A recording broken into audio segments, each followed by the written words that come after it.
జరిగింది. ఇప్పుడు గౌరవ ముఖ్యమంత్రి వర్యులు శ్రీమాన్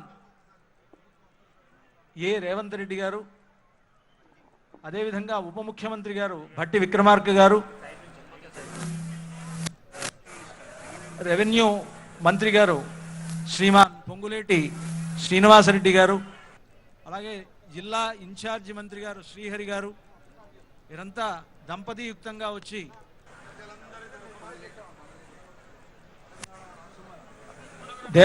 దేవాదాయ ధర్మాదాయ శాఖ మంత్రివర్యులైనటువంటి శ్రీమతి కొండా సురేఖ గారు,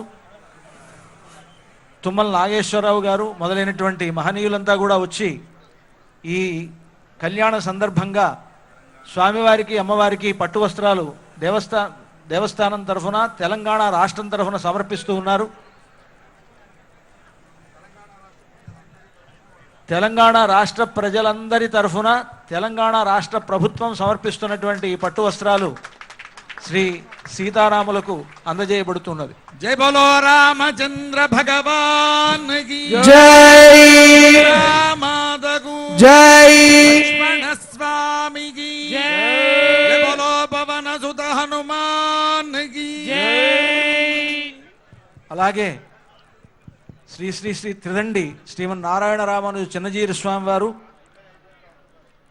శృంగేరి పీఠాధిపతులు గణపతి సచ్చిదానంద స్వామివారు మొదలైనటువంటి వారు అందరూ కూడా స్వామివారికి అమ్మవారికి పట్టు వస్త్రాలు సమర్పించారు.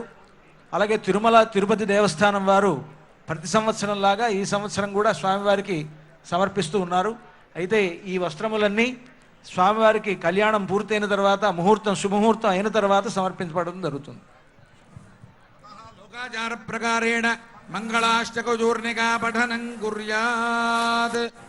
శ్రీమద్వ్యాసపరాశరార్జున సుఖ ప్రహ్లాదనాకాంతకా శ్రీకంఠధ్రువ పుండరీక హనుమాన్ భీష్మాంబరీషోద్భవాః శేషాక్రూరపతిష్ట నారద పయోజాతాసనా భాగ్యదా ఏతే భాగవతాః భీషణముఖాః కుర్వంతు వాన్మంగళం. సావధానా ముహూర్తే సావధానా శుభలగ్నే సావధానా శ్రీలక్ష్మీనారాయణ ధ్యాన సావధానా. శ్రీకృష్ణస్య దయాపరస్య భువనాదేశస్య పుణ్యాత్మనః శ్రీనా